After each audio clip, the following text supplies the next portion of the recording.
안녕하세요. 명절 잘 세시고요. 자, 10국태 이론 정리 들어갑니다. 3주간에 걸쳐서 이론 정리할 거고요. 일단 우리 3주 하는 거 맞죠? 3주 맞죠? 자, 그러면 교재 1페이지 법의 지정 목적이에요. 자, 이 법의 지정 목적은 뭐 출제는 지금 21일을 마지막으로 출제 안 하고 있는 부분이에요. 가볍게 암기만 해두면 됩니다. 이 법은 공인인증사의 업무 등에 관한 사항을 정하여 그 전문성을 제고하고 부동산 중개업을 건전하게 육성하여 국민경제에 이바지함을 목적으로 한다. 그래서 지금 유사 표현에 속지 말자거든요. 부동산 중개업이었죠. 그러니까 부동산업을 육성함의 목적이 있다. OX, X예요. 그러니까 그것만 주의해 주시고 부동산 중개업이다. 부동산업이 아니에요. 자, 그럼 그 정도 가볍게 암기하시고 이제 용어의 정의입니다. 이 용어의 정의는 지금 현재 그 31회 때 출제가 안 됐기 때문에 이 부분은 올해 출제를 할 겁니다. 그래서 이 용어의 정의는 지금 박스에 있듯이 단순형 문제가 있고요. 그다음 그 밑에 박스처럼 이 판례 태도를 묻는 게 있어요. 그래서 두 가지가 지금 정리가 되어 있고 최신의 경향은 이 단순형을 가지고 응용해야 되는 문제가 있다고 그랬죠. 그러니까 이 응용 문제를 많이 출제하고 있어요. 그래서 이 부분 때문에 용어의 정의가 나오면 단순, 여러분들이 이제 단순형보다 응용돼서 지금 출제가 되고 있기 때문에 여러분들이 멈칫하는 경우들이 있습니다. 자, 그럼 단순형 6가지 정확하게 암기해야 되는데 중개라 함은 법정 중개대상물에 대하여 이렇게 출발해야 되죠. 그래서 법정 중개대상물 그랬으니까 이것을 법제 3조에서 정한 중개대상물에 대하여 그래도 같은 표현이에요. 그래서 아니면 법정자 빼버리고 중개대상물에 대하여 이렇게 나오면 돼요. 다음에 거래 당사자가 나와야 되고요. 매매기관 임대차 그 밖의 권리의 득실 변경하는 행위를 알선하는 것을 말한다. 4가지 요소죠. 그러니까 이 외에 다른 말이 들어가면 틀렸다는 얘기죠. 근데 요거를 응용화해 낸다고 했지 않습니까? 그래서 우리가 첫 주에 이걸 연습을 했는데 이렇게 낸 거예요. 중개대상물에 대하여 거래 당사자 간의 매매, 교환, 임대차를 알선하는 것은 중개에 해당한다. 중개에 해당한다. OX. 오죠? 맞죠? 중개대상물에 대해 당사자 간의 매매, 교환, 임대차를 알선하는 게 중개 맞죠? 자, 이게 이제 응용된 지문이고요. 근데 이걸 단순형으로 내는 거예요. 중개라 함은 이렇게 지금 출발했는데 법정 중개대상물에 대하여 거래 당사자 간의 매매, 교환, 임대차를 알선하는 것을 말한다 라고 하면 X예요. 이 둘의 관계를 이해하시겠죠? 그러니까 용어의 정의를 물었어요. 중개라 함은 이렇게 물었는데 이때는 매매, 교환, 임대차를 알선하는 것을 말한다. 정확하게는 매매, 교환, 임대차만을 알선하는 것을 말한다. 이렇게 내겠죠. 그럼 틀렸죠 지금? 권리의 득실 변경이가 빠졌어요. 그러니까 이런 관계를 정확하게 이해를 해 두시기 바랍니다. 다음 이제 공인인사정의예요. 공인인사는 뭐만 나와야 된다? 자격, 취득. 이 법에 따른 자격 취득자니까 위익에서 공인인사 자격을 취득한 자는 공인인사 아닙니다. 다음에 중개업은 3글자니까 3가지 요소. 다른 사람의 의견 나와야 돼요. 일정 보수가 있어야 됩니다. 중개를 업으로 해야 된다. 그러니까 다른 말이 들어가면 안 돼요. 예를 들어 중개업이라 함은 중개사무소에 개설 등록을 하고 다른 사람의 의뢰에 일정 보수를 받고 중개를 업으로 행하는 것. OX? X예요. 개설 등록 안 들어가죠. 그래서 무등록업자의 중개행위도 중개업이 될 수 있고요. 일정 보수를 받아야 되기 때문에 무료로 하는 중개행위입니다. 이건 중개업이 될 수가 없는 거죠. 또 나아가서 보수를 받을 것을 약속 요구까지만 했습니다. 이건 중개업에 해당한다 안 한다? 해당하지 않습니다. 꼭 받아야 되고요. 중개를 업으로 해야 된대요. 그럼 업은 계속 반복성을 띠면서 불특정 다수를 상대로 하는 거죠. 해서 우연한 기회에 한 번 정도 소개하고 보수를 받았습니다. 이거는 중개업에 해당한다 안 한다? 안 한다. 기본적으로 이해해 주시고요. 다음 이제 개업공사는 이 법에 따른 중개사무소에 개설 등록을 한 자예요. 그러니까 개업공사는 개설 등록만 나와야 됩니다. 공인인사는 자격 취득만 나와야 되듯이. 그래서 이 점을 꼭 명심하시고 소속공사 용어의 정의는 말 그대로 가는 거예요. 소속된 공인인사로서 중개 업무를 수행하거나 개업공사의 중개 업무를 보조하는 자 이렇게 얘기하시는데 괄호 속에 있는 말을 아주 잘 내고 있죠. 개업공사인 법인의 사원 임원으로서 공인인사인자를 포함한다. 그러면 지금 소공의 종류에는 일단은 임원사원이 들어가 있죠. 그러니까 임원사원인 소공이 있고 다음에 직원인 소공이 있는 거예요. 그렇기 때문에 개혁공사인 법인의 사원 임원 중에 공인중개사가 자격이 있는 자는 당연히 소공으로 포함되고 있습니다. 그래서 이제 그 점을 유의하시고요. 이게 이제 응용됐다는 얘기가 그거죠. 공인중개사인 임원사원으로서 단순 업무를 보조하는 자는 소속 공인중개사이다. 맞아요? 공인중개사인 자로서 법인의 사원인 자가 단순 업무만 보조해도 이 자는 소속 공인중개사이다. 맞았죠? 이게 이제 응용된 지문이에요. 그래서 정확히 해두시고, 그래서 시험에서는 물론 단순 업무까지 안 냅니다. 중개 업무를 수행하는 자는 이렇게 낸 바가 있죠. 그래서 법인의 공인중개사인 임원으로서 중개 업무를 수행하는 자는 소속 공인중개사이다. 알아보시겠죠? 이게 이제 응용된 거예요. 자, 그다음 이제 마지막으로 중개보조는 뭐로 출발해야 되냐? 공인중개사가 아닌 자로서, 이거 꼭 기억해야 되죠. 공인중개사가 아닌 자로서 개혁공사에 속되어 현장 안내 및 일반 선분, 개혁공사의 중개 업무 관련된 단순 업무를 보조하는 자. 이 말이 꼭 나와야 된다. 단순 업무를 보조하는 자. 그래서 용어의 정의 문제는요, 단순형을 출제했다. 그러면 대충 잊지 마시고 떠올리면서 꼭 읽어야 돼요. 그러니까 소속 공인중개사라 하면 소속된 공인중개사로서, 중개보조이라 하면 공인중개사가 아닌 자로서, 그 다음에 중개업이라 하면 다른 사람 의뢰. 이걸 꼭 명심해요. 그러니까 출발점을 꼭 명심하시고 문제를 풀면 이게 답이 쉽게 보입니다. 그래서 그 정도 이해두시고. 자, 그래서 이게 이제 단순형 우리가 이제 커버를 했고요. 이제 판례 태도. 차라리 판례 태도가 더 쉬워요. 그러니까 최근 시험은 지금 판례 태도를 안 묻고 있는데 가볍게 이해만 해둡니다. 자, 그럼 이제 1번 판례거든요. 이거 생각보다 잘 물어보는데, 중개 행위인지 여부는 개혁공사의 주관적 의사에 따라 결정할 게 아니고 그 행위를 객관적으로 사회통념상 결정하는 거죠. 사회통념상. 그리고 이제 후단에 있는 부분이 있죠.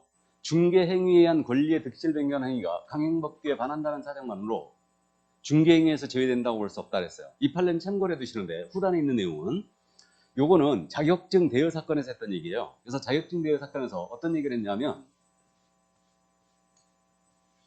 자, 이 갑이 을한테 자격증을 빌려줬거든요. 근데 을이 자격증을 빌려갖고, 갑의 자격증을 빌려가지고 중개를 하는데, A, B 간의 거래를 중개하는데, 이 A, B의 거래가 강행법규에 반하는 행위였어요. 그러니까 불법 행위였다는 얘기죠.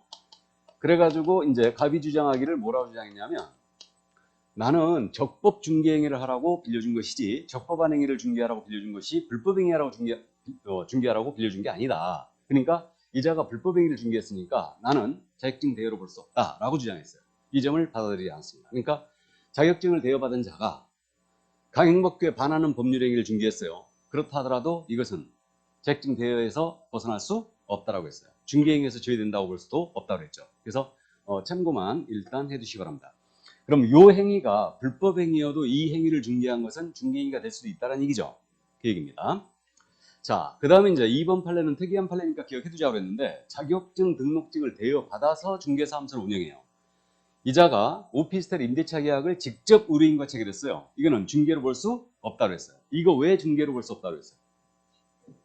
직접 당사자로서 했으니까. 그러니까 중개라는 것은 제3자적 입장에서 당사자의 거래를 도와줘야 되거든요. 근데 직접 당사자로서 계약했으니까 이건 중개로 볼 수 없다 했어요. 그러니까 이것만 이해해 주시고. 자, 그 다음 이제 3번 판례는 한 번도 안 물어본 판례니까 참고하자고 그랬어요. 우리 개혁공사는 상인 맞아요? 상인 맞죠? 그럼 개공이 하는 중개활동은 상행이다 아니다? 상행이에요. 따라서 그 보증각서를 써준 행위, 잠금 책임을 보장하기 위한 보증각서를 써준 행위도 상행위로 간주된다라고 했어요. 그래서 이 정도 참고만 일단 해두시고요. 자, 다음 내려갑니다. 4번 판례. 이건 말씀드렸어요. 우연한 기회 단 1회 건물 전세 계약의 중개라고 보수를 받았어요. 우연한 기회 1회는 절대 업이 아니죠. 알고 있고. 다음에 5번 판례. 권리금을 수사하고 중개한 것은 권리금은 중개물이 아니죠. 그러니까 중개 행위에 해당하지 않고 보수도 여기 적용된다 안 된다? 안 된다. 알고 있고. 6번 판례. 엄청 잘 내는 판례죠. 컨설팅에 부수하여 이루어진 중개에 관한 행위. 이거 중개업 될 수 있죠. 그래서 컨설팅에 부수하여 중개를 업을 해도 이건 중개업이 될 수 있다. 이거와 유사 사례가 그거 아니에요. 금전 소비대차 계약을 소개하는 거예요. 금전 소비대차 계약. 금전 소비대차는 대출이죠, 이거. 이것을 알선하면서 이것에 부수하여 주택에 대한 저당권 설정의 알선을 업으로 합니다. 이거 중개업이다 아니다? 중개업이죠. 그러니까 같은 맥락입니다. 이 사건에서 했던 얘기가 바로 7번 판례예요. 그러니까 중개이정에서 말하는 그 밖의 권리 있죠. 그 밖에 권리의 득실 변경하는 일을 중개한다고 그랬거든요. 그러니까 그 밖의 권리에는 저당권 등 담보물권이 포함된다, 안 된다? 된다. 단, 질권은 제외죠. 질권은 왜 중개상 권리가 아니에요? 예? 중개대상물에 성립하는 권리가 아니니까. 동산이나 권리에만 성립하고 있죠. 그러니까 이거 원칙적으로 내는 지문은 맞는 지문이에요. 저당권 등 담보물권을 포함합니다. 따라서 단, 질권은 제외다. 그렇게 이해하시고, 자, 그 다음 이제 마지막으로 보수를 받을 것을 약속하거나 요구까지만 했습니다. 이거는 아직 안 받았죠? 그럼 중개업에 해당한다고 볼 수 없어요. 그럼 이자가 무등록업자면 이거 처벌 대상이 된다, 안 된다? 안 되는 거죠. 중개업 자체가 아니니까. 그래서 여기까지. 자, 그래서 이제 용어의 정의 두 가지 유형을 전부 다 파악을 했습니다. 그러면 이제 문제가 나오고 있죠? 다음 문제. 요것이 바로 제가 예상하는 출제 예상 문제예요. 그래갖고 출제 예상 문제가 50문제가 실려 있는 거예요, 지금. 여기 예를 들어서 그 문제들이 대단히 쉽다는 걸 우리가 알 수 있거든요. 알 수 있는데 여러분들이 지금 복습을 하실 때 어떻게 해야 되냐면요. 제가 지금 출제 예상 문제를 뽑으면서 어떻게 뽑았냐면 나라면 이렇게 출제하겠다. 나라면. 그래갖고 이제 기출문제를 분석해가지고 문제를 냈는데 여기 똑같은 지문이 나올 수도 있어요. 나올 수도 있는데 물어보는 부분을 잘 보란 얘기예요. 물어보는 부분을. 그게 어떻게 보란 얘기냐면 지금 1번, 2번, 3번 지문 같은 경우 보면 공인중개사란 중개업이라면 계약공사는 이렇게 나왔죠 지금. 그러면 이거는 용어의 정의를 묻고 있구나. 단순형을 묻고 있구나. 그 다음에 이제 4번 지문을 보면 이거는 응용된 지문을 묻고 있구나. 그러니까 출제 예상이 지금 판례는 하나도 안 들어갔죠. 그러니까 내더라도 최근 시험에 판례를 안 내고 있는데 판례는 읽어만 주시고 그래서 문제 유형이 이렇게 나오니까 단순형을 정확히 암기하고 그 의미를 기억하고 있으라는 얘기예요. 자, 그럼 칠판 보면서 풀어보겠습니다. 공인중개사란. 자, 이렇게 출발하면 공인중개사라 하면 이렇게 출발하면 자격 취득을 떠올려야 되죠. 그럼 공사법에 의한 자격을 취득한 자를 말한다. 맞았죠? 다음 2번 중개업이라 하면 자 이렇게 나오면 다른 사람 의뢰 나와야 되죠. 일정 보수를 받고 중개를 업으로 행하는 것. 맞죠? 다음 3번님은 개업공사는 자 개업공사는 개설 등록만 나와야 되죠. 공인중개사법에 의해 개설 등록을 한 자를 말한다. 그럼 맞죠? 4번 질문 개업공사인 법인의 임원으로서 중개 업무를 수행하는 공인중개사는 소속공사가 아니다. 자 법인의 임원으로서 중개 업무를 수행하는 공인중개사라고 그랬죠. 그럼 얘는 소공사 맞죠? 예, 그래서 정답 4번이 되겠습니다. 이게 응용된 지문이죠. 최신의 경향.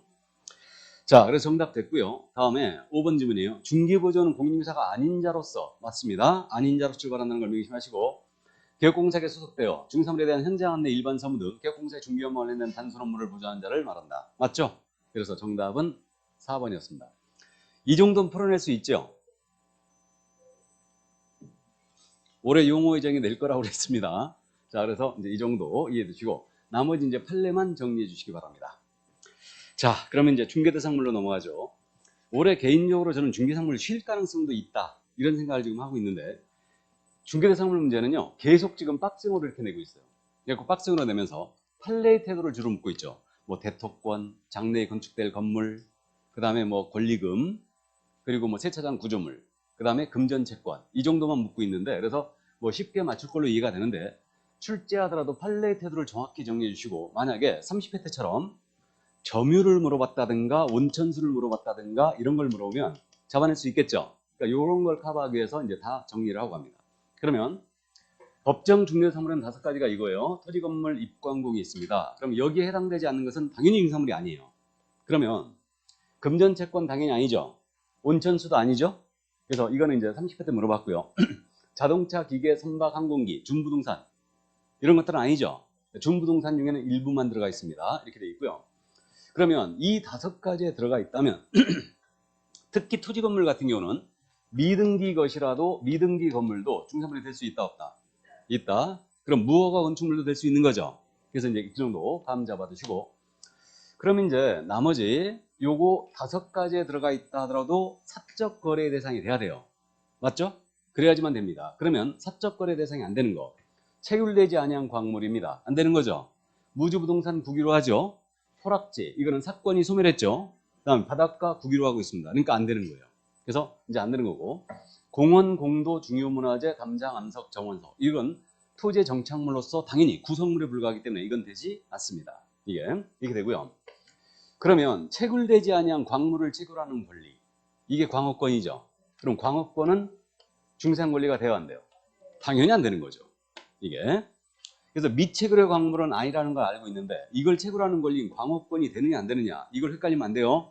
그래서 이걸 해당하지 않습니다. 이렇게 이제 풀어주시고, 그러나 사적 거래의 대상이 된다면 공법상 제한이 붙어 있거나 사법상 제한이 붙어 있어도 된다. 따라서 공법상 제한이 붙어 있다는 거, 도로 예정지인 사유지예요. 돼요 안 돼요? 개발 제한 구역 내 토지 되는 거죠. 상수원 보호구역 내 토지 모두 되는 거죠. 그리고 사법상 제한이 붙어 있어요. 유치권이 행사되고 있는 건물, 법정 지상권이 성립된 토지 모두 되는 거죠. 그래서 이 정도 이제 감을 잡아두시고, 자, 그러면 이제 여기까지 한 필지 일부 될 수 있어요, 없어요? 토지 한 필지 일부 될 수 있죠. 그래서 이제 중개상 물이냐 아니냐, 이 정도 이제 감 잡고요. 그럼 나머지 중개 대상 권리가 되느냐 안 되느냐, 중개 대상이가 되느냐 안 되느냐, 이 문제. 그럼 중개 대상 권리가 되기 위해서는 일단은 중개 대상물의 성립이 가능해야 되고, 그 다음에 이전할 수도 있어야 되죠. 그러니까 중개 대상 권리가 돼서는 중개 대상물에 대한 권리의 득실 변경 행위를 소개하는 거니까 중개 대상물의 성립이 가능해야 되고, 이 권리가 이전할 수 있어야지만 중개할 수 있다. 이 두 가지를 충족해야 돼요, 중개상 권리가 되기 위해서. 그래서 소유권, 지상권, 지역권, 전세권, 임차권, 저당권, 가등기 담보권 모두 됩니다. 다 되는 거예요. 그 다음에 유치권 돼요 안 돼요? 되죠. 중개상물에 성립하고 있고 이전성 있죠. 법정 저당권, 지상권 다 되는 거죠. 그럼 부동산 환매권 모두 되는 거죠. 그러니까 여기까지 하면 다 되는 겁니다. 그러나 중개상물에 성립하지 아니한 권리인 동산질권이에요. 안 되는 거죠. 분묘기지권은 안 되죠. 왜 안 돼요? 이전성이 없어서. 그 다음에 광업권은 미채굴, 광물채굴하는 권리라고 했죠. 안 돼요. 어업권, 산업재산권, 저작권, 지식재산권 모두 안 되는 거죠. 그래서 이제 이렇게 이해하시면 되고, 그럼 중개대상행위가 되느냐? 이거는 중개 개입이 가능해야 돼요. 그러면 매매교환 임대차, 환매계약은 당연히 되는 겁니다. 그 다음에 그 밖에 권리의 득실 변경행위들이 모두 이제 되고 있는데, 여기서 중개 개입 여지가 없는 상속입니다. 공용, 수용, 기부 체납, 경공매, 증여, 환매권에 기한 환매 자체, 그 다음에 이제 점유, 이런 것들은 다 중개상 행위가 되지 않죠. 중개 개입 여지가 없어요. 근데 이제 문제가 되는 게 그거예요. 증여 자체는 돼야 안 돼요. 안 되는 거죠. 근데 증여된 토지 돼야 안 돼요. 되는 거죠. 이해되시죠? 경매 자체는 안 되는 거죠. 근데 경매 개시결정 등기가 된 아파트예요. 돼야 안 돼요?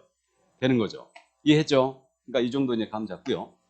그 다음에 이제 요거와 관련해서 유치권, 법정지상권 등과 관련해서 우리 저당권 하면 돼요 안 돼요? 되는 거죠. 그럼 저당권의 성립 돼요 안 돼요? 저당권의 성립 돼요 안 돼요? 아, 되는 거죠. 저당권의 성립이라는 게 저당권의 설정계약 아닙니까? 맞죠? 저당권의 설정계약 중개할 수 있죠? 그 다음에 저당권의 이전 중개할 수 있어요 없어요? 있죠. 이렇게 보면 이제 안 되는 경우가 나와요. 그럼 유치권 하면 돼요 안 돼요? 되는 거죠. 근데 유치권의 성립이라는 건 있을 수 있어요 없어요? 없어요. 유치권의 설정계약 아니죠 이거? 우리 민법이 이거 인정하잖아요. 유치권은 약정담보물권이 아니죠. 법정담보물권이에요. 법률의 기준에 성립하기 때문에 유치권의 성립은 중개개입 여지가 없어요. 그러나 이제 유치권의 이전은 피담보 채권과 같이 한다면 이전할 수 있죠. 그러니까 가능합니다. 그럼 똑같이 법정지상권이라고 나온 거예요. 그럼 돼요 안 돼요? 되고, 법정지상권의 성립이라고 나오면 당연히 안 되고 이전은 되는 거죠. 그럼 환매 자체도 안 되는 거죠. 근데 환매 계약은 돼요 안 돼요? 환매 계약은 되는 거죠. 최근의 경향이 이 부분을 어떻게 모르냐면 용어의 정의와 연결시켜갖고 지역권 설정 및 이전을 중개하는 것은, 지역권 설정 및 이전을 알선하는 것은 중개에 해당한다. OX 5죠. 지역권은 토지에 성립하고 있죠. 그럼 이거 설정과 이전을 중개하는 것은 중개행위가 맞죠? 이해되십니까? 그러니까 최근의 경향이 이런 식을 보이고 있으니까 이제 중개사물과 엮어서 같이 물어보고 있는 거죠, 이게. 그래서 이제 이 정도 이제 감 잡아두시고, 자, 그래서 이제 중개대상 물이냐 아니냐 이 문제였고, 나머진 판례의 태도예요. 그렇기 때문에 사실상 이 판례가 더 중요하다는 얘기죠. 그러면 1번 판례입니다. 특정의 건물도 포함된다.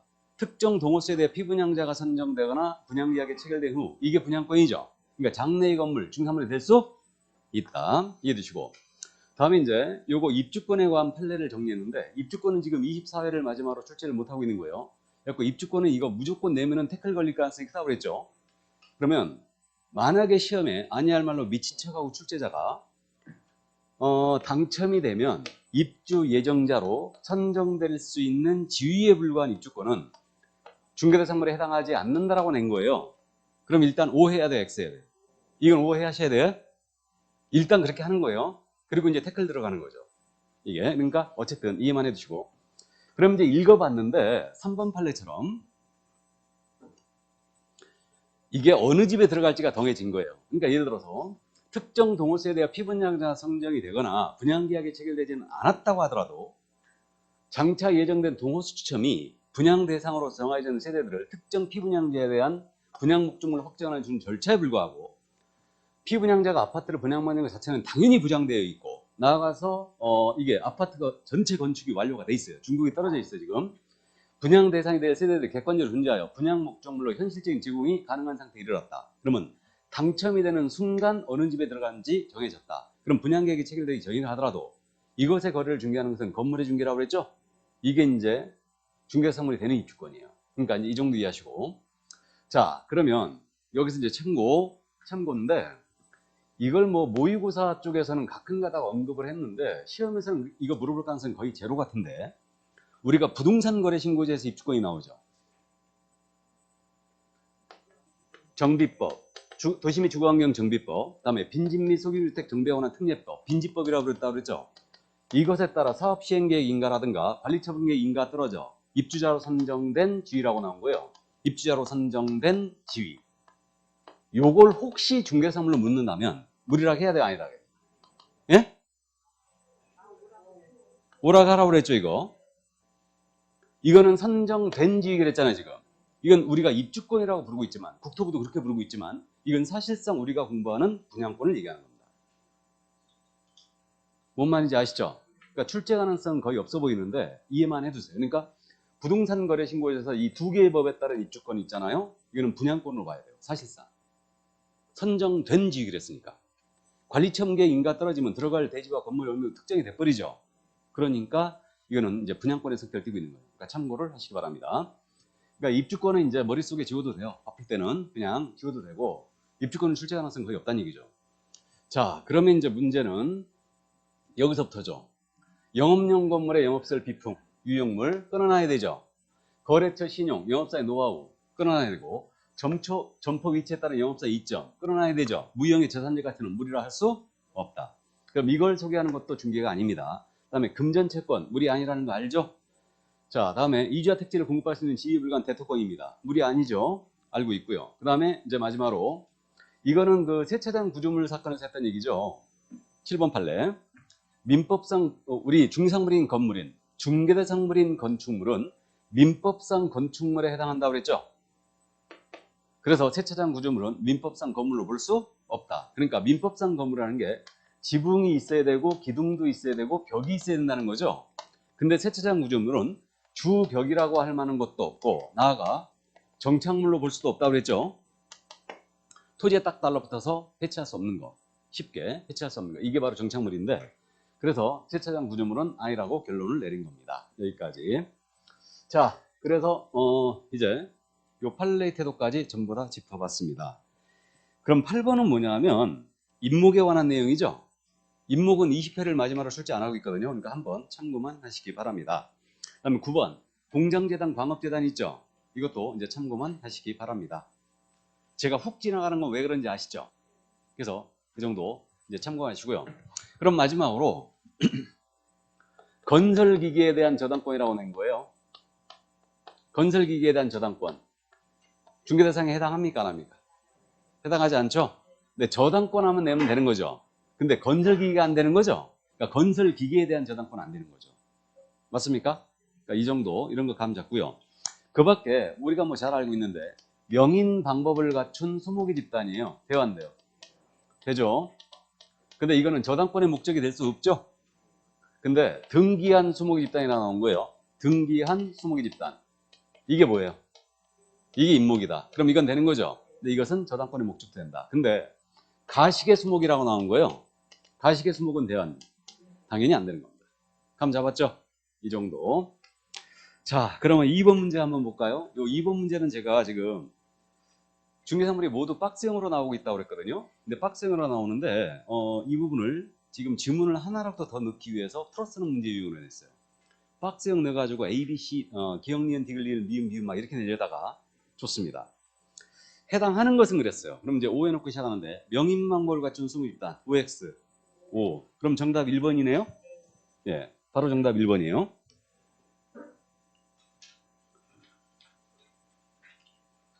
그럼 2번입니다. 금전채권 아니죠. 3번 지문이에요. 세차장 구조물 아니죠.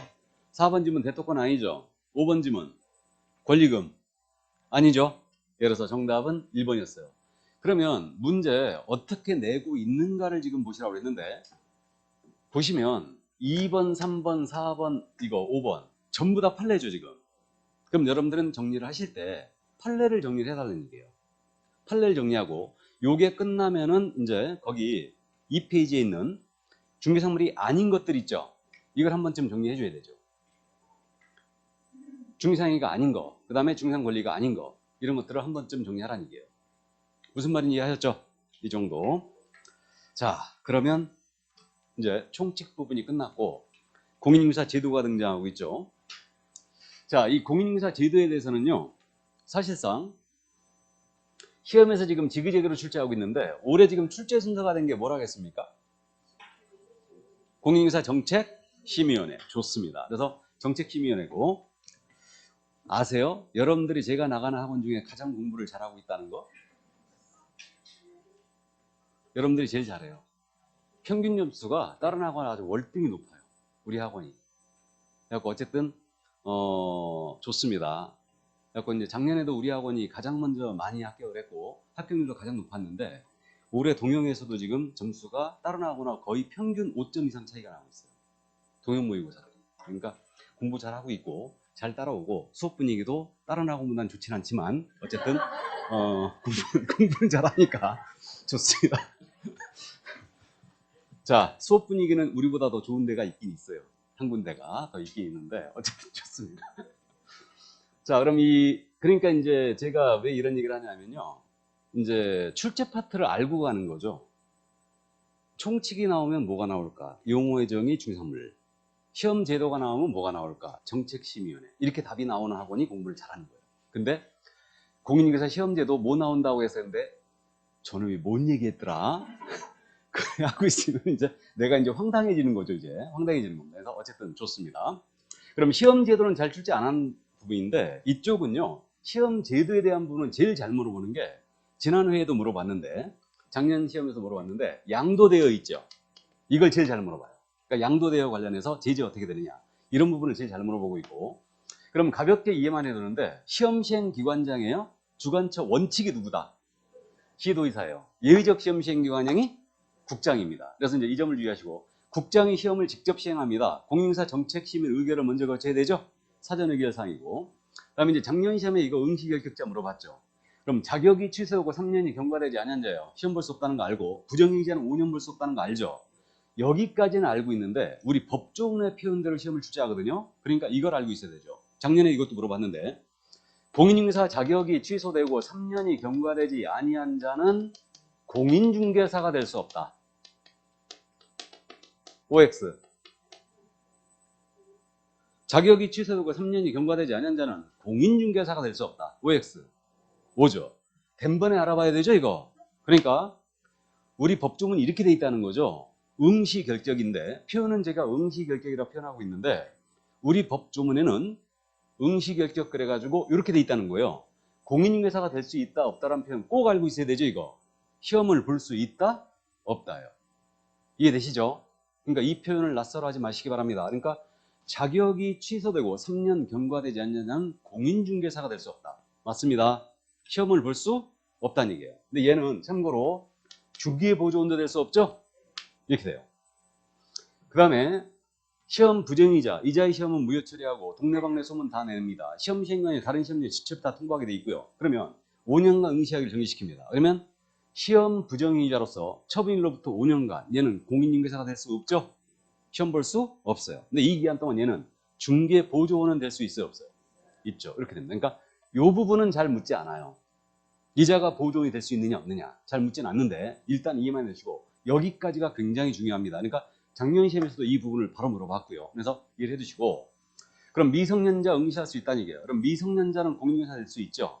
파산자도 공인중개사 될 수 있습니다. 그러나 소공은 될 수 없어요. 보존 될 수도 없죠. 여기까지 이해를 일단 해주시고 그 다음에 이와 부수된 사항을 꼭 기억해야 돼요. 자격 취소 관련해서 취소를 했습니다. 그럼 이자는 자격을 취소한 시도사는 5일 내 국장 보고하고 다른 시도에 통보해 줘야 되죠.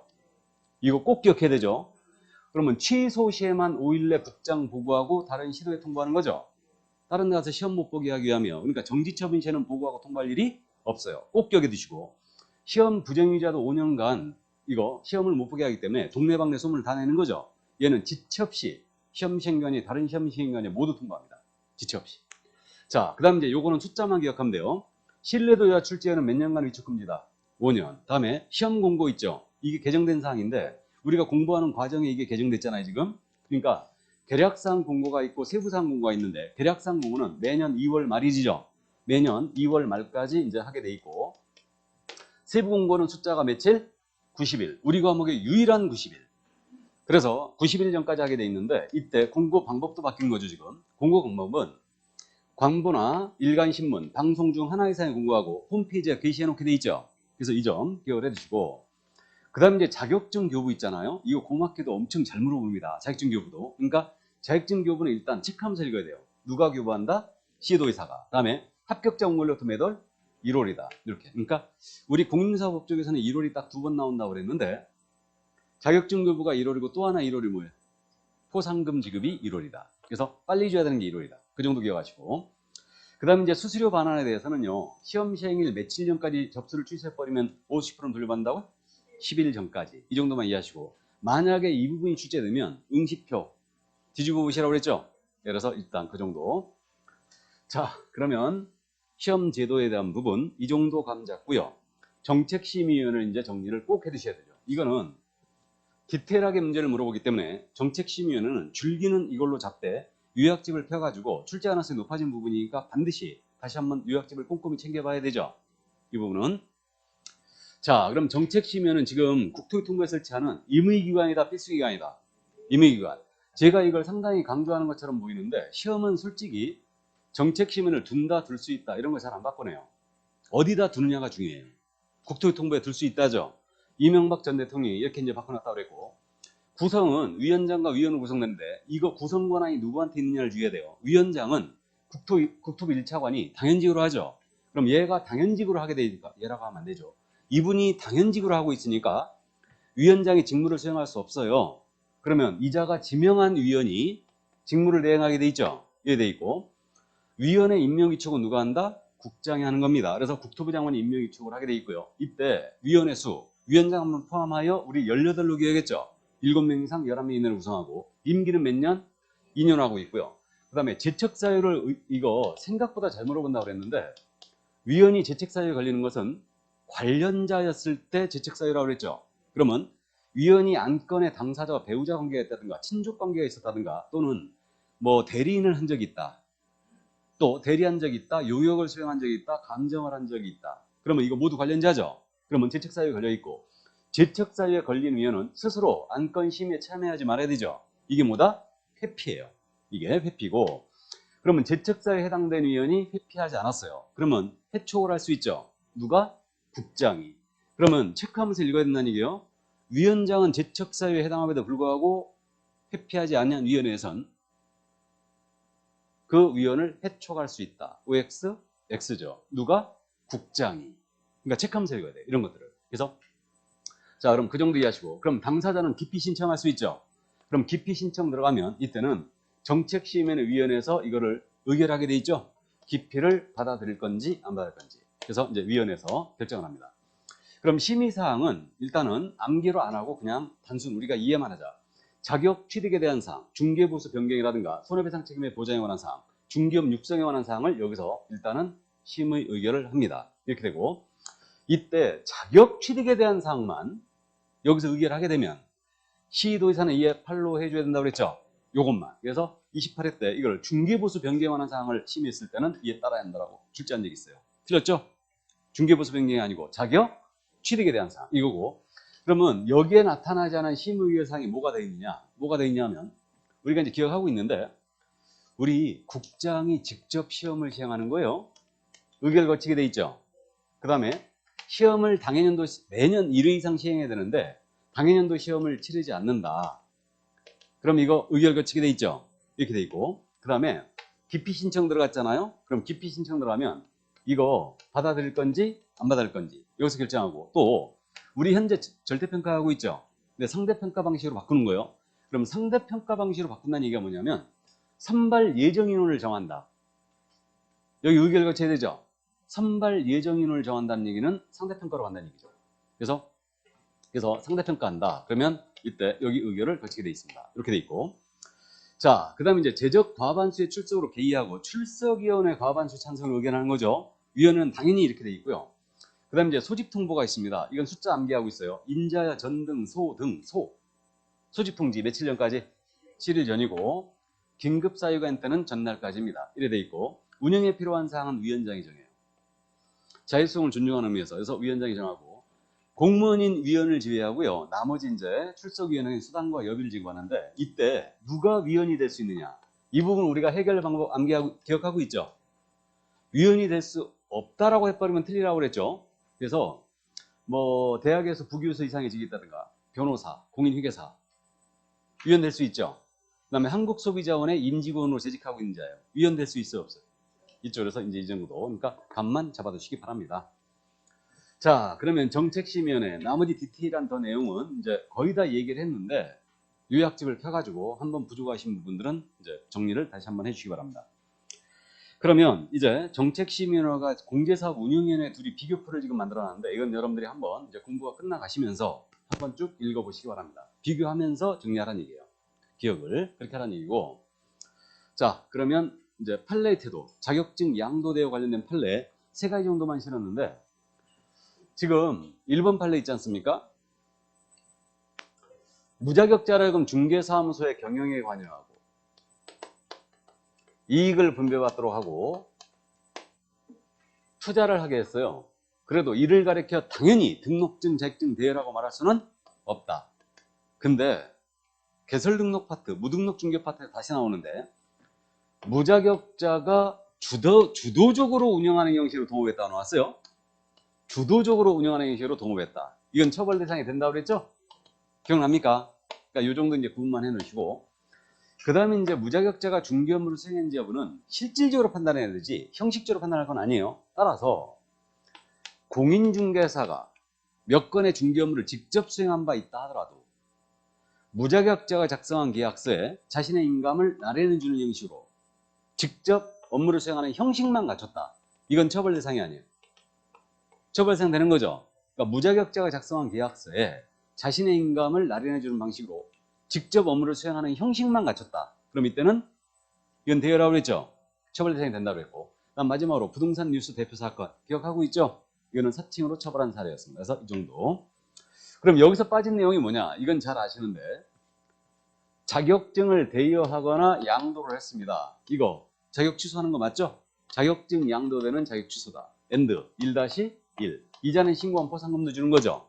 다음에 공인중개사가 다른 사람에게 자기의 성명을 사용하여 중개 업무를 하겠어요. 성명 사용. 그럼 이것도 자격 취소 1-1이죠. 포상금 규정에는 이게 빠져 있어요. 일단 참고하시고, 그래서 이 정도 이해하시고, 그 다음 이제 사칭은 잘 아십니다. 사칭자는 1-1이죠. 1-1. 그래서 이제 이 정도 이제 감만 잡아두시기 바랍니다. 특히 이제 참고로 높아시면서 드릴 말씀인데, 24회하고 26회 때 자격증 등록증을 바꿔내는 바람에 우리가 아주 골탕을 먹었다고 그랬는데, 시험 지문을 읽으면서 중개사무소 등록증, 자격증이 나왔잖아요. 그럼 이게 자격인지 등록인지를 꼭 구분해 주세요. 이게 팁이에요. 그러니까 스킬이죠. 그러니까 읽으면서 26회 때 그렇게 냈잖아요. 등록관청은 자격증을 대여한 자에 대해서는 그 등록을 취소해야 된다. 이렇게 된 거예요. 이게 듣고 나면은 그냥 진짜 말도 안 되는 지문이거든요. 근데 여러분들은 이 말도 안 되는 지문이 안 보인다는 거지. 그러니까 자격증 대여니까 당연히 자격 취소지 등록 취소가 아니라는 얘기죠. 그래갖고 26회 때 24회 때 엄청 골탕 먹었어요. 자격증 등록증 바꿔내는 바람에. 그래서 이런 것들도 이제 우리가 한 번쯤은 체크하면서 가야 돼. 그러니까 자격증이냐 등록증이냐 이게. 그러니까 자격 취소냐 등록 취소냐 이 부분 구분하라는 얘기예요. 뭔 말인지 하셨죠? 그 정도. 자, 그러면 이제 그래갖고 이제 요거 제가 2주차에서 그 말씀 드렸던가? 개업 공인중개사가 다른 사람에게 성명을 사용하여 중개 업무를 하겠다. 개공이. 그럼 이건 등록 취소라고 하라고 그랬죠? 근데 공인중개사가 다른 사람에게 성명을 사용하여 중개 업무를 하겠어요. 이때는 뭐라고 해야 돼? 자격 취소라고 해야 돼. 공인중개사니까 자격 취소. 개공이니까 등록 취소. 이해되시죠? 일단 이 정도. 자, 그럼 이제 문제가 어떻게 나왔나 잠깐 볼까요? 정책심의위원회에 관한 문제예요. 틀린 것은 근데 두 문제가 지금 나갔는데 이거는 1번 심의위원회 위원장 국토교통부 장관이 된다. OX? X. 국토부 1차관이죠. 틀렸고 정답이 바로 2번 지문입니다. 심의위원회 위원회 임기는 공무원이 위원을 유예하고 2년으로 한다. 맞아요? 예, 2년. 그 다음에 심의위원회 위원회 해당 건에 대해 감정을 했다. 감정. 심의 의결에 제척된다. 맞습니까? 다음에 3번님은 심의위원회 위원장이 부득이한 사유로 직무를 수행할 수 없을 때는 위원장이 미리 지명한 위원이 그 직무를 대행한다. 그죠? 5번님은 심의위원회에서 공인중개사 시험 등 공인중개사 자격 출입에 관한 사항을 심의한 경우는 시도사항에 이에 따라야 한다. 맞죠? 자격 출입에 대한 사항만 팔로우한다. 그러면 정책심의위원회에서 심의 의결 사항이 뭐냐? 4번 문제가 다시 나가는데 아닌 것은 그랬어요. 국토부 장관이 직접 시험을 시행한다. 여기 의결 거쳐야 되죠. 사전 의결이고 중개업 육성에 관한 사항 맞죠? 보수 변경도 맞죠? 당연히도 시험을 시행하지 않을 경우도 맞죠? 근데 자격증 교부 위탁에 관한 사항은 의결 사항이 아닙니다. 그래서 이 정도. 나머지 여기서 지금 의결 사항으로 더 들어가는 게 기억나는 게 뭐가 있어요? 네? 시험만 안 보는 경우는 있고 또 상대평가 맞죠? 기피 신청 맞습니까? 이런 것들. 그래서 이제 이런 것들이 더 들어가 있습니다. 일단은. 자, 그러면 요 정도 이해하시고 협회 통보사항은 조금 이따 하기로 하고요. 자, 그래서 이제 공인중개사 제도까지 모두 끝났습니다. 그러면 중개사무소의 개설 등록으로 들어갑니다. 이 등록 파트로 지금 이제 들어왔는데 이 등록 파트에 대해서는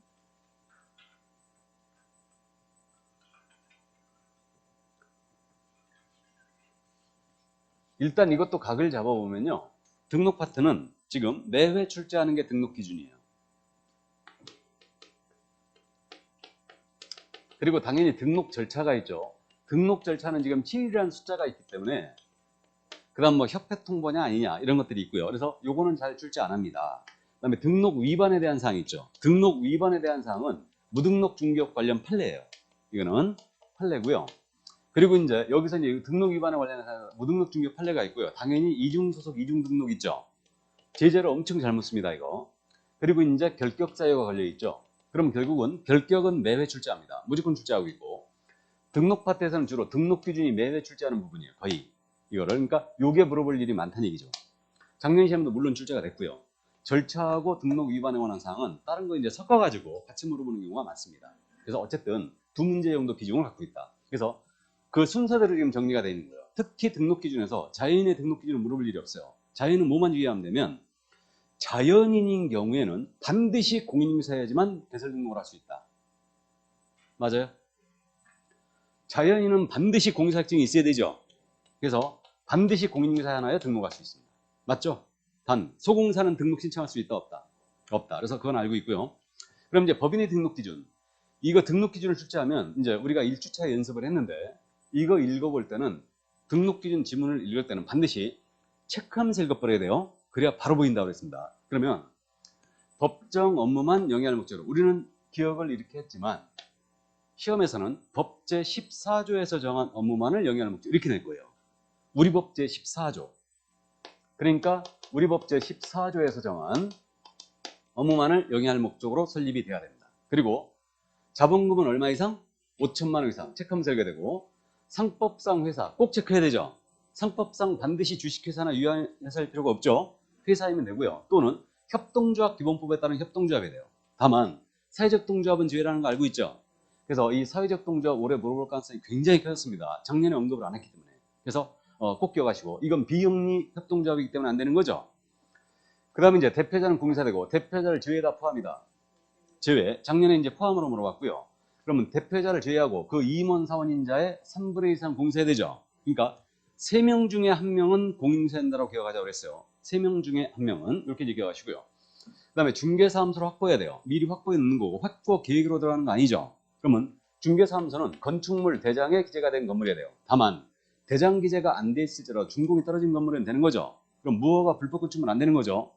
가설 건축물 돼야 안 돼요. 안 되는 거고 면적 제한 규정은 있다 없다? 없다. 그러니까 사무소 기준은 등록 기준을 물어볼 때 여기까지만 잘못 씁니다. 그러니까 이런 것만 이해하시고 실무교육으로 봤는데 전체라는 건 알아요. 이걸 갖다 장난을 치는 거죠. 임원 사원 중에 3분의 1 이상은 실무교육을 있어야 된다. OX. X죠. 전체죠. 다음에 임원 사원 전체가 결격에 해당이 안 돼 있어야 돼요. 그러니까 등록 기준 같은 건 절대 틀리시면 안 됩니다. 근데 모의고사 어제 봤나요? 어제 본 모의고사에서 등록 기준이 어려웠다고? 근데 조금 뭐 들어보니까 장난을 쳤다고 좀 그러던데 지문에서 좋습니다. 어쨌든 이제 시험은 이제 명쾌하게 내버리기 때문에 크게 걱정 안 하셔도 돼요. 그러니까 일단은 대표자 제외하고 임원 사원이 3명이라면 그 중에 1명 공세해야 된다. 맞죠? 이제 그 정도 이해하시고 7명으로 냈다며 기출지문을 약간 바꿔서 냈는데 법인의 요 대표자는 임원 사원에 들어간다고 보여요. 일단 임원 사원에 들어가 보니까 조건이 임원 사원 전체가 7명이라면 이 중에 대표자 1명을 제외하고 2명은 공인중개사야 된다. 그럼 맞나요? 장난을 쳤는데 임원 사원이 토탈 7명이라는 얘기는 대표자 포함한 7명이라는 얘기죠. 근데 이제 이게 연습이 이렇게 연습을 하면 조금 무리가 있다는 게 왜 그러냐면 우린 제외를 꼭 기억해야 돼. 제외를 기억해야 되기 때문에 이렇게는 이제 시험에서는 물어볼 일이 거의 없습니다. 그러니까 이제 참고만 하세요. 일단은.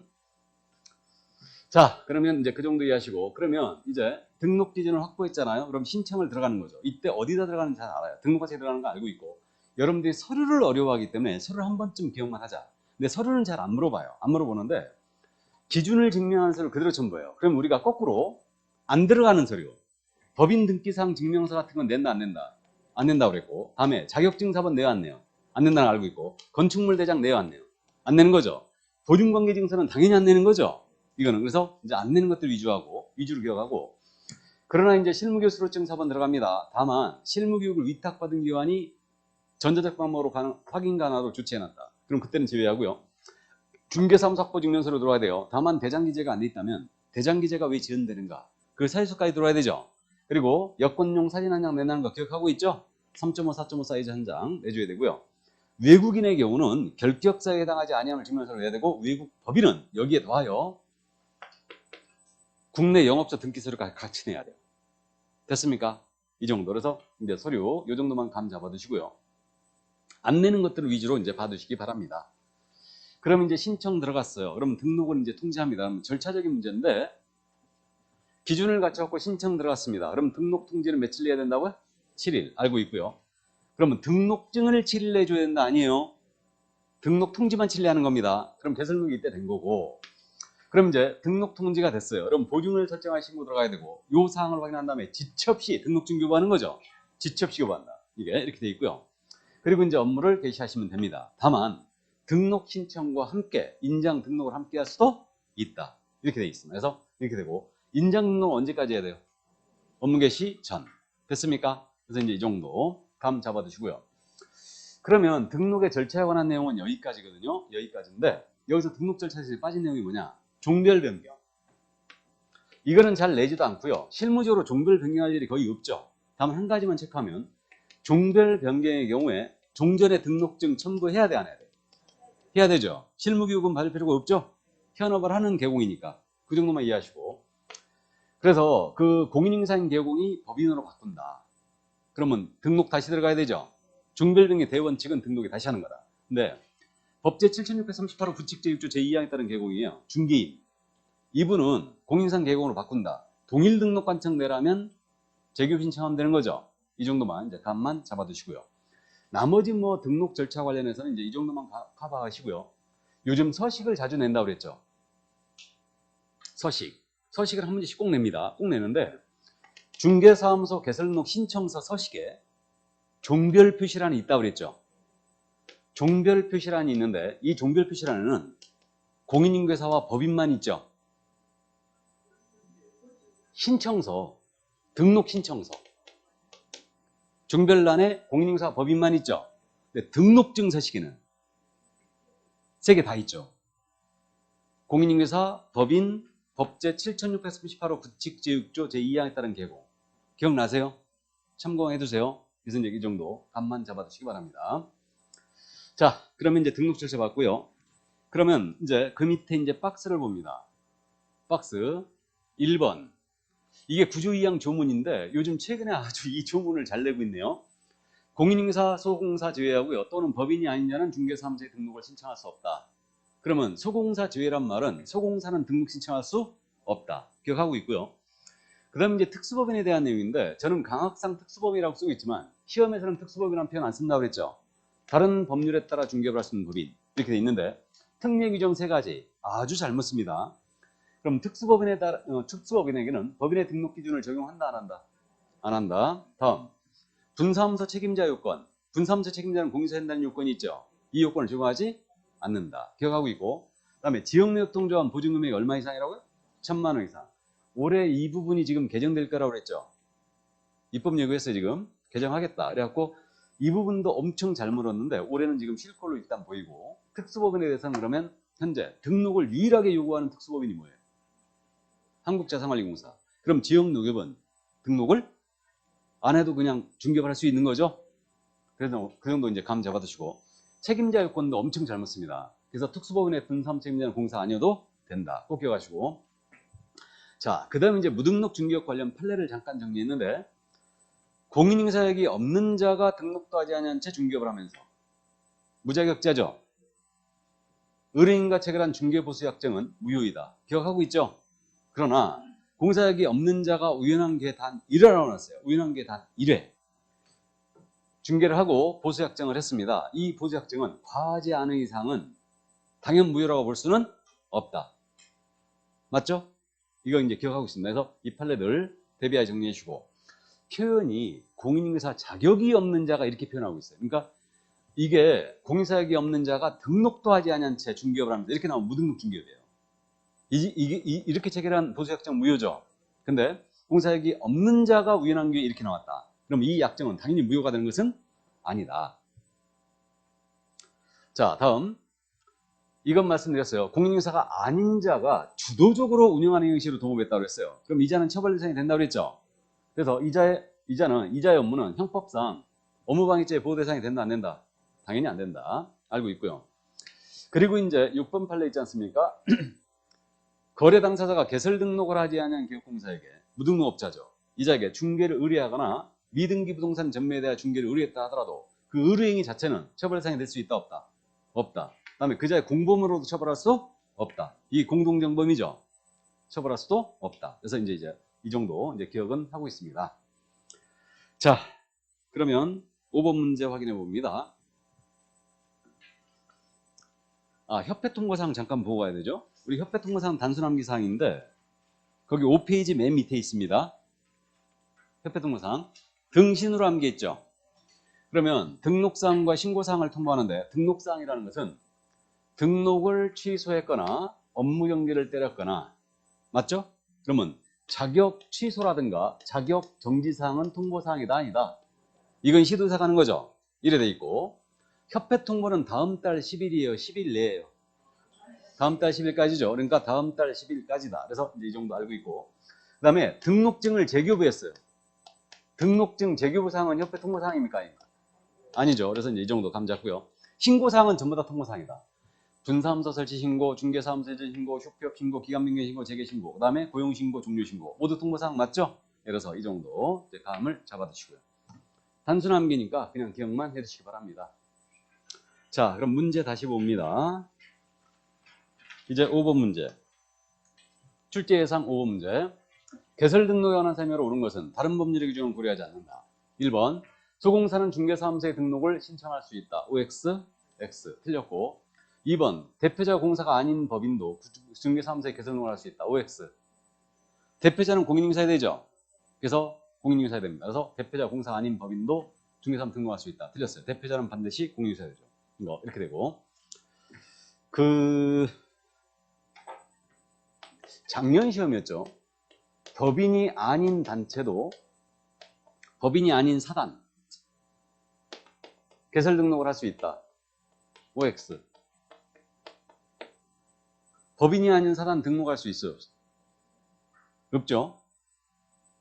법인이나 공인인증서에 하나에 등록할 수 있잖아요. 그러니까 법인이 아닌 사단은 등록할 수 없죠, 당연히. 이게 사단이 뭐라고 그랬어요? 사람이 모인 단체. 그래 기억하라고 그랬죠? 사단. 그러니까 법인이 아닌 사단은 등록할 수 없습니다. 일단 다음에 법인은 임원 또는 사원의 3분의 1 이상이 등록 신청 전 1년 내 실시한 실무를 받는다. 나왔죠? 소금 안 돼요. 공인중개사인자가 3분의 1 이상이면 되지 실무교육은 전부 다 받아야 되죠. 그래서 틀렸고 자 다음 4번님은 자본금이 5천만 원 이상인 협동조합 기본법에 따른 사회적 동조합입니다. 등록할 수 있다 없다? 없다. 맞죠? 그래서 사회적 동조합은 안 된다는 꼭 기억하시고 다음에 등록관청은 개설 등록을 하고 등록 신청을 받은 날부터 7일 이내 등록 신청에 서면으로 통지한다. 맞아요? 7일 내 서면 통지죠. 그러니까 그래서 정답은 5번이었습니다. 자, 그럼 커피 한 잔 먹고 갈까요?